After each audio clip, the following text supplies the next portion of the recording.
All set now, ready to race number 6.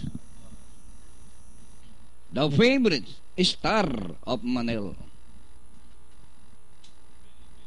And the race is on. Carefree Treasure from the outside. Silver Ridge rushing up is entry number 3, Outstanding. Moving up, Ilocos Magic.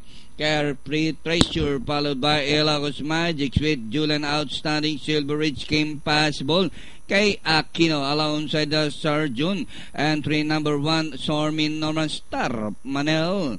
Carefree Treasure by about 2 lengths followed by Sweet Julian in second.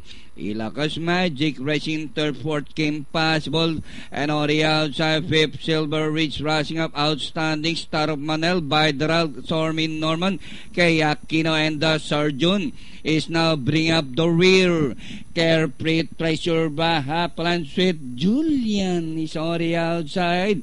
Sweet Julian, Foxy's nose on the outside, and Carefree Treasure down on the inside. Came possible as they race the final corner. Sweet Julian by Anek, Carefree Treasure, and moving up by Dral, Ilocos Magic came possible. Stormy Norman, Silver Star of Manal, Outstanding, kay Aquino the Sarjun. Sweet Julian and Carefree Treasure, but Sweet Julian this time by some 2 lengths, and finally Sweet Julian, Carefree Treasure, Outstanding.